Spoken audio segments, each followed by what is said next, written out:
দর্শক আমন্ত্রণ যমুনার বিশেষ আয়োজন ডক্টর সন কলে। আপনাদের স্বাস্থ্য বিষয়ক নানান প্রশ্ন আর সেই সবের তাৎক্ষণিক সমাধান নিয়ে আমাদের এই বিশেষ আয়োজন। আপনাদের সাথে পুরো আয়োজন জুড়ে সাথে আছে আমি ডাক্তার সিদ্রা ইকবাল।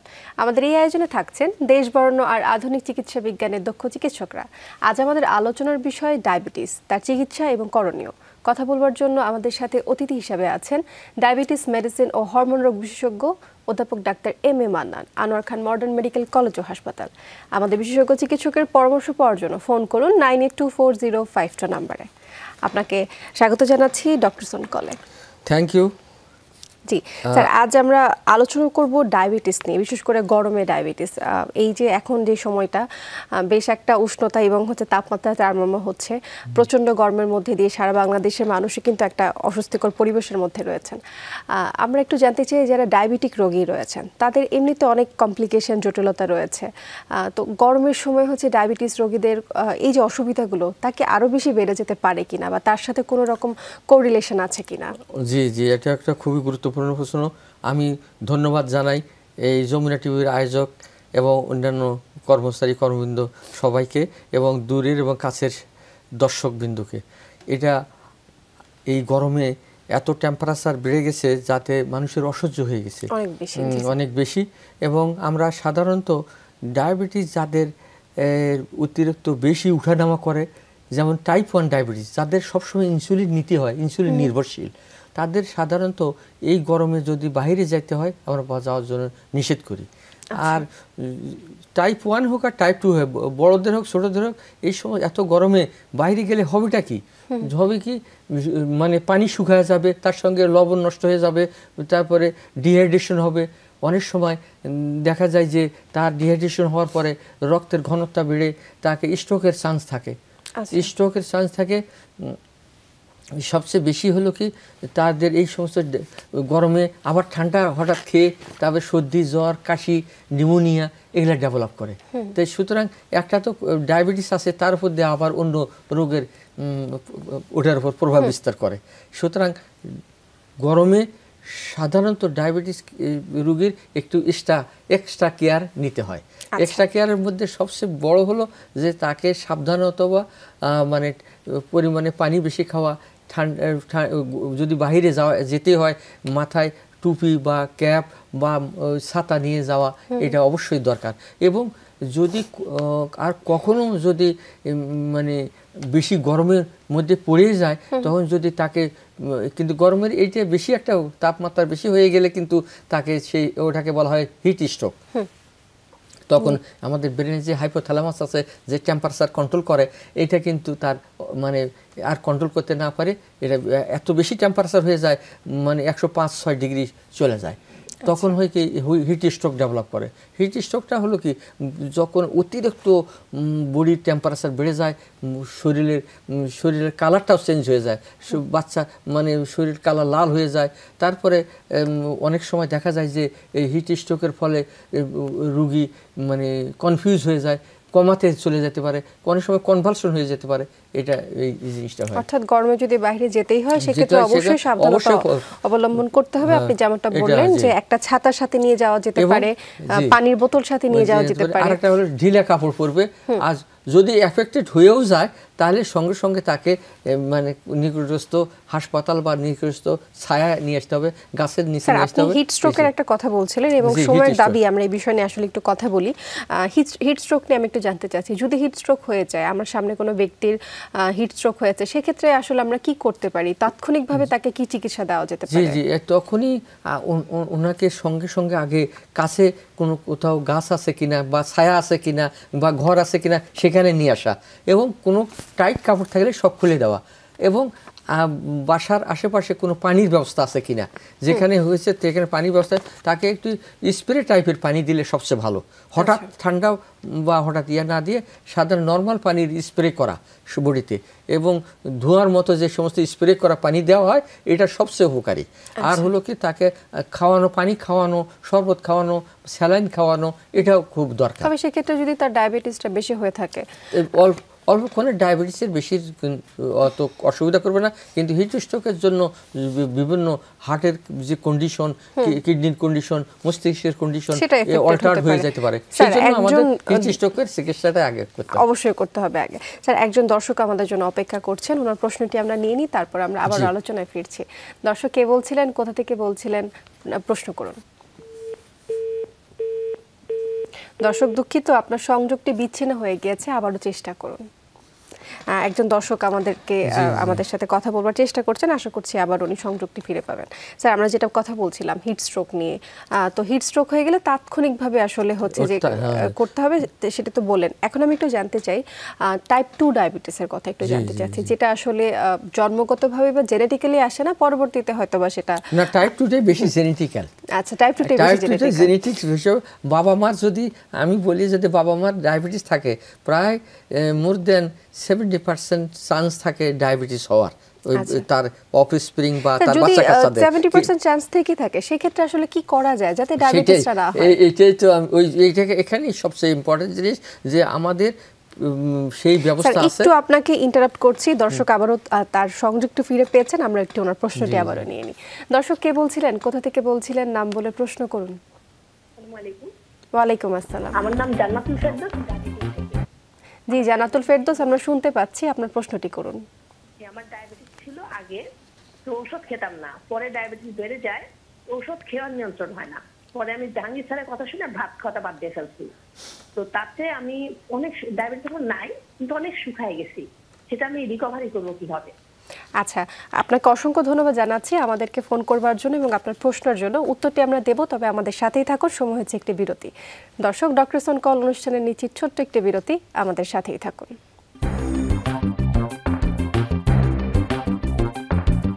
দর্শক, আবারও স্বাগত জানাচ্ছি ডক্টরস অন কলে। আজ আমরা কথা বলছি গরমে ডায়াবেটিস রোগীদের করণীয় এবং তার চিকিৎসা নিয়ে। কথা বলবার জন্য সাথে আছেন অধ্যাপক doctor M A Mannan. Sir, একজন দর্শক আমাদেরকে একটু আগে ফোন করেছিলেন এবং তিনি প্রশ্ন করেছিলেন আপনার কাছে যে তিনি আসলে চিকিৎসকের পরামর্শে ভাত খাওয়া বন্ধ করে দিয়েছেন, এতে তার ওজনটা কিন্তু অনেকটাই নিয়ন্ত্রণে, তবে কমে গিয়েছে, নরমালের চেয়ে কমে গেছে, তবে ডায়াবেটিসটা আসলে কিভাবে নিয়ন্ত্রণ করবেন? এটা খুবই একটা জরুরি কথা, কারণ সে কয় প্রত্যেকটা লোকের একটা, আমরা আদর্শ খাদ্য কাকে বলি, যেটার মধ্যে 6টা উপাদান থাকবে খাদ্যের: carbohydrate, fat, protein, minerals, water. এই সমস্ত জিনিস সবগুলাই থাকতে হবে। আর যে ডাক্তার সাহেব ওনাকে যে পরামর্শ দিয়েছে, ওই শুধু প্রোটিন খেয়ে কার্বোহাইড্রেট লেস করে দিছে, এটা তার জন্য ক্ষতি। কারণ হচ্ছে আমরা এই ধরনের অনেক রোগী পাই, তাদের ডায়াবেটিসের কমপ্লিকেশন কেটো অ্যাসিডোসিস একটা রোগ আছে, যার ফলে কিটোন বডি বেড়ে যায়। যদি আপনি কার্বোহাইড্রেট বাদ দেন, একটা লোকের সাধারণত কার্বোহাইড্রেট লাগে কমপক্ষে 150 গ্রাম।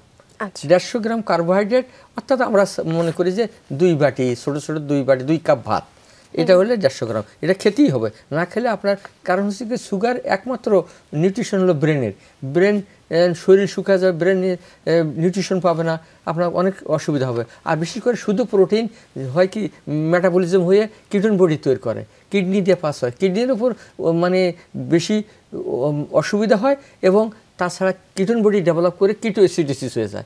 এই কিটো অ্যাসিডোসিস মানে একটা one type of serious complication of diabetes. তাতে হলে কি তার ডিহাইড্রেশন হবে, তারপরে সে অস্থির হয়ে যাবে, মানে তার চোখ মুখ শরীর শুকায় যাবে। তারপরে কোন ডায়েট করাটা হচ্ছে উত্তম, কোন ডায়েটটা আসলে আমরা মেনে চলব? উপাদান আইডিয়াল ওয়েট, মানে যেটা আমরা বলি যে সত্যিকারের খাবার যেটা, সেটা সব কিছুরই পরিমাণ মতো থাকবে। Carbohydrate, fat, protein, minerals, water সবগুলো পরিমাণ মতো থাকবে। তাই বলে যে আমি একটা বাদ দিয়ে আর একটা চলবো, তা হবে না। প্রত্যেকটা জিনিসেরই শরীরের জন্য দরকার। স্যার, বাজারে এখন অনেক ধরনের কিন্তু এরকম সামগ্রী পাওয়া যায় যারা ক্লেম করে যে এটা খেলে আসলে ডায়াবেটিস নিয়ন্ত্রণ হবে। অনেক ধরনের চা কফিও কিন্তু এখন বের হয়েছে ওজন নিয়ন্ত্রণ করবার জন্য।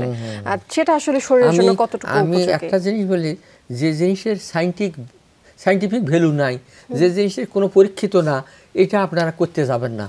আপনারা গেনিপিক বা আমরা যেটা এক্সপেরিমেন্ট করি, এই অ্যানিমেল না, আপনারা এটা সব আমি যত দর্শক বিন্দুদের উদ্দেশ্যে বলি যে আপনারা যে সমস্ত মানে কবিরাজি ইয়াটি আছে, গাছের মানে একটা নেম প্লেটে লেখা দেখা গেছে যে একবারে ডায়াবেটিস নির্মূল করা হলো। এই জিনিসটা কোনোদিন করতে পারবে না, এটা একটা মিথ্যা কথা। নির্মূল করা মানে কি, তাকে ভালো করে দেওয়া, এটা তো কোনোদিন করতে পারে না।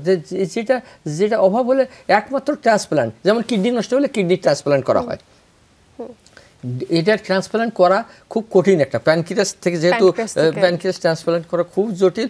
এবং আমি যতটুকু জানি যে আমেরিকার বিভিন্ন সেন্টারে এই ট্রান্সপ্লান্টের চেষ্টা করেছে, কিন্তু রিজেক্ট হতো। কারণ হচ্ছে এটা অটোইমিউনভাবে যে সমস্ত ইমিউনোলজিক্যাল রিয়াকশন হয়ে এটা রিজেক্ট হতো। মানে সেটা চেষ্টা চলতেছে এখনো যে এটা একবারে ভালো করার জন্য। এই যে বলে যে একবারে আপনার ডায়াবেটিস ভালো করে দেবো, আপনার শুধু ডায়েটে একটা খেয়ে তোমার আপনার ডায়াবেটিস ভালো হয়ে যাবে, এটা সমস্ত প্রতারক, মিথ্যুক, এই সমস্ত আমি বলবো যে তাদের এই ইয়াতে কখনো ফাঁদে পড়বেন না। আসলে একটা প্রতারণার শিকার হচ্ছে অনেকে, এবং বিশেষ করে অনলাইনের যুগে তো স্যার এটা অনেক বেশি। অনলাইনে অনেক ধরনের এরকম সামগ্রী কিন্তু পাওয়া যায়। এই জন্য যাদের মনে দুর্বলতা, ওরা মনে করে যে আমরা 2-4টা রোগী পাইলে আমাদের যথেষ্ট, এইরকম তাদেরকে তাদের পকেট হাতায় নিয়ে অনেক পয়সাপাতি নিয়ে তাদেরকে এই ধরনের স্যার, এবার আমি যে প্রশ্নটা করতে চাই তা হচ্ছে যাদের মধ্যে ওবেসিটি রয়েছে, যারা হচ্ছে একটু স্থূলতার মধ্যে দিয়ে যাচ্ছেন, প্লাস তাদের ডায়াবেটিস আছে, তারা আসলে কিভাবে তাদের জীবনটা নিয়ন্ত্রণ, তাদের যে ডায়েট প্ল্যানটা কেমন থাকবে, বা তারা আসলে কিভাবে এটা মেইনটেইন করবেন? হ্যাঁ, আর এর আগে একটা যেটা ওই যে জেনেটিকের ব্যাপারে আছে, যে আমি বললাম যে যাদের বাবা মার ডায়াবেটিস আছে, দুইজনের ডায়াবেটিস থাকলে প্রায় 70%-এর উপর হতে পারে, তাদের সাসেপ্টিবিলিটি থাকতে পারে, তাদের ডায়াবেটিস ডেভেলপ করতে পারে।